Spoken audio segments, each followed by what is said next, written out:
الشیطان اللعین الرجیم بسم اللہ الرحمن الرحیم السلام علیکم۔ ناظرین محترم، اہل بیت اور ماڈرن سائنس کے عنوان سے ہم پھر ایک نئے ایپیسوڈ کے ساتھ آپ کی خدمت میں حاضر ہیں۔ آج کا ٹاپک بھی پچھلے ٹاپکس کی طرح انٹرسٹنگ ہے اور آپ کو ایک نئی انفارمیشن سے روشناس کروائے گا۔ آج کا ٹاپک ہے بایو سیلز۔ ہم سب جانتے ہیں کہ بایو سیلز کی ایجاد رابرٹ ہک نے کی اور یہ ایک دلچسپ ڈسکوری تھی، کیونکہ انسانی جسم ہو یا کوئی اور جسم جس میں حیات پائی جاتی ہے، لائف پائی جاتی ہے، اس میں جو بلڈنگ بلاکس ہوتے ہیں وہ یہی سیلز ہوتے ہیں۔ اور ہم میں سے جن لوگوں نے ابتدائی بائیولوجی پڑھی ہے اور سیل کا سٹرکچر پڑھا ہے، جیسا کہ آپ اسکرین پر دکھائے گئے ڈائیگرام میں دیکھ سکتے ہیں، اس کے اندر مختلف چیزیں پائی جاتی ہیں۔ میں یہ کہوں تو غلط نہ ہوگا کہ سیل اپنے میں ایک مکمل کائنات ہوتا ہے۔ اس سیل کے اندر مائٹوکونڈریا ہوتا ہے، گولجی باڈیز ہوتی ہیں، ویسیکلز ہوتے ہیں، یہ ایک جھلی میں بند ہوتا ہے، اس کے اندر اور بھی بہت سے اجزاء ہوتے ہیں اور سب کا اپنا اپنا رول اور فنکشن ہے۔ مائٹوکونڈریا جو ہے وہ پاور ہاؤس ہے، نیوکلیس جو ہے وہ کنٹرول روم ہے، گولجی باڈیز جو ہیں وہ پروٹینز کو جمع کرتی ہیں، ویسیکلز جو ہیں وہ ایک سیل ہی میں ایک جگہ سے دوسری جگہ چیزوں کو پہنچانے میں مدد کرتے ہیں۔ یہ تمام چیزیں جو ہیں وہ اتنی باریک ہوتی ہیں، جب سیل خود اتنا باریک ہوتا ہے کہ ہم اس کو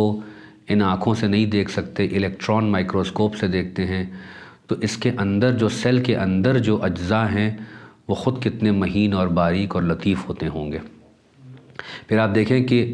ایک سیل اپنے میں مکمل نظام حیات رکھتا ہے، اس کو دوسرے سیل کی ضرورت نہیں ہوتی ہے خود کو چلانے میں، لیکن جب مختلف سیلز ایک دوسرے سے ملتے ہیں تو وہ ٹیشو بنتے ہیں، ٹیشو آرگنز بنتے ہیں، آرگنز آرگینزم بنتے ہیں، یعنی سنگل سیل سے ملٹی سیلیولر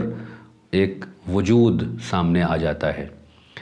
پھر سیلز کے اپنے اپنے فنکشنز ہوتے ہیں۔ کچھ سیلز کی عمریں جو ہوتی ہیں بہت قلیل ہوتی ہیں، جیسے کہ ریڈ بلڈ سیلز ہوتے ہیں، 2 مہینے کے اندر یہ ختم ہو جاتے ہیں، پھر نئے پیدا ہو جاتے ہیں۔ لیکن جو نیورونز ہوتے ہیں، جو نیورل سیلز ہوتے ہیں، ان کی عمر انسان کی عمر سے بھی زیادہ ہوتی ہے، اور اسی اعتبار سے ان کے فنکشنز بھی ہوتے ہیں۔ ہمارے جسم میں مختلف سیلز ہیں، یعنی ٹریلینز سیلز ہیں کہ جو ایک پوری ایک عظیم کمپلیکس اور بڑی مسٹیریس ایک فیکٹری ہے جس کو اللہ نے ہمارے جسم میں رکھا ہے، اور یہ اپنا کام انجام دے رہے ہوتے ہیں۔ تو رابرٹ ہک نے جب پہلی بار مائکروسکوپ کے اندر اس کو دیکھا تو اس کو سیل کا سٹرکچر نظر آیا، اس نے اس کو ظاہر کیا۔ تو آج کا جو سوال ہے یہ، کیا رابرٹ ہک وہ پہلا انسان ہے کہ جس نے سیل کو ڈسکور کیا اور سیل کے بارے میں معلومات بتائیں، یا ہمیں اس سے پہلے بھی کوئی ایسا ملتا ہے کہ جس نے اس جاہل معاشرے میں کہ جو پڑھا لکھا معاشرہ نہیں تھا، ان کے درمیان ان کی حیثیت کے مطابق اس حقیقت سے روشناس کروایا اور آنے والی متمدن سویلائزڈ ایڈوانس دنیا کے لیے اپنے کلام کو چھوڑا کہ وہ اس کے کلام میں غور و فکر کر کے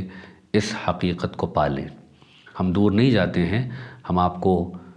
امیر المومنین حضرت علی علیہ السلام کے ایک خطبے کی طرف لے چلتے ہیں جو خطبہ نمبر 81 ہے۔ اس خطبے کو خطبہ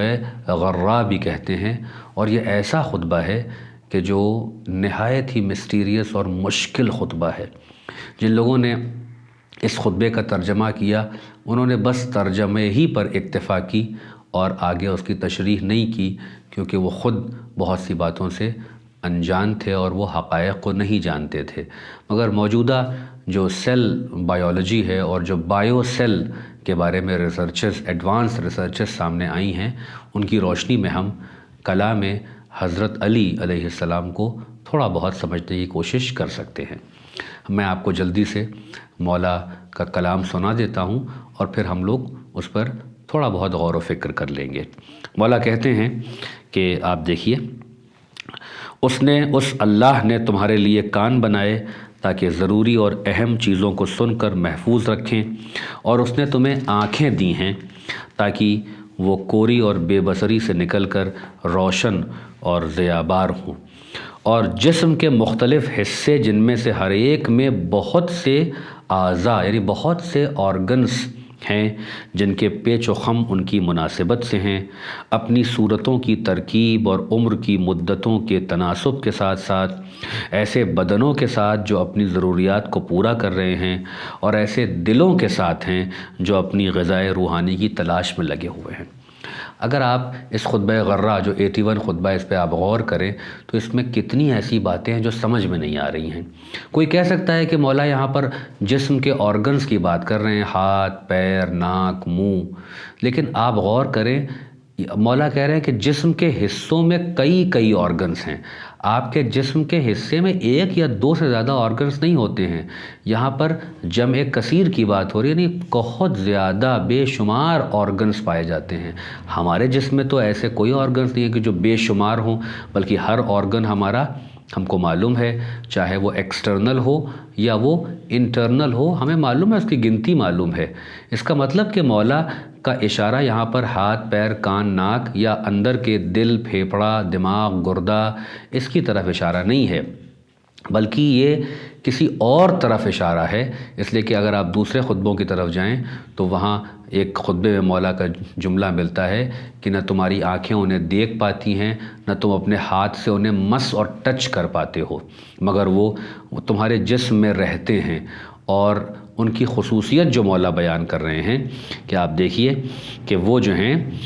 उनके मुख्तलिफ़ उनके जिस्म के अंदर पेच व खम हैं। अगर आप सेल का स्ट्रक्चर देखें तो वो फ्लैट स्ट्रक्चर नहीं है, बल्कि उसके अंदर मुख्तलिफ़ चीज़ें हैं। जैसे कहीं पे कोई बिल्डिंग खड़ी हुई दिखाई देगी, कहीं पे कोई चीज़ रखी हुई दिखाई देगी, कहीं पे उसका जो है अंदर का स्ट्रक्चर डिफरेंट नज़र आएगा, मुख्तलिफ़, क्योंकि माइटोकॉन्ड्रिया, गोल्जी बॉडीज़, वेसिकल्स और न्यूक्लियस जो है उस सब की अलग अलग शक्लें हैं। इसके बाद आप देखिए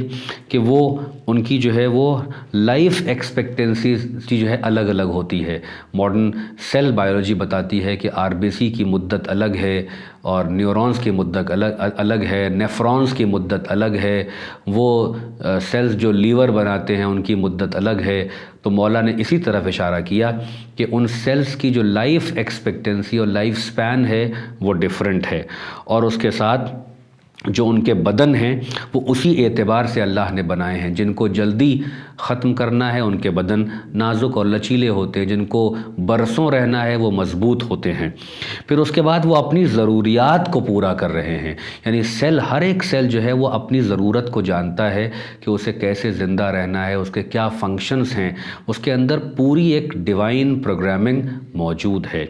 और फिर वो अपनी ग़िज़ाए रूहानी यानी जहाँ पर उनकी लाइफ पाई जाती है वो वही न्यूक्लियस या न्यूक्लियोप्लाज्म होता है जो बहुत हिफाजती दायरे में रहता है। तो अगर आप इस कौल पर गौर करें तो ये कौल बायोसेल की तरफ इशारा कर रहा है। ये जिस्म लतीफ़ हैं, इनके अंदर अपनी पूरी एक दुनिया होती है, ये एक दूसरे से इंडिपेंडेंट होते हैं, ये करोड़ों की शक्ल में होते हैं, ये अपने काम करते रहते हैं, इनके अंदर अज्जा होते हैं, आज़ा मुख्तलिफ होते हैं। ये सब के सब इशारा कर रही हैं कि इंसान का जिस्म जिस यूनिट से बना है, जिस बिल्डिंग ब्लॉक से बना है, जिसमें हयात भी होती है, जिसमें पावर प्लांट भी होता है, जिसमें जो है वो कंट्रोल रूम भी होता है, जिसमें झिल्लियाँ भी होती हैं, जिसमें हिफाजती जो चीज़ें भी पाई जाती हैं, जिसमें जहर को मारने की या दुश्मनों को मारने की सलाहियत भी होती है, जिसमें खाना पीना भी हो रहा होता है, जिसमें एक्सट्रैक्शन भी हो रहा होता है। ये तमाम निज़ाम जो है अल्लाह ने उस बारीक हकीकत में पिन्हा कर दिया है कि जो आँखों से नज़र नहीं आता है, मगर वो इंसान के जिस्म का बिल्डिंग ब्लॉक है, जिसे बायोसेल कहा जाता है। अब ये खुतबा गर्रा हमको मॉडर्न सेल बायोलॉजी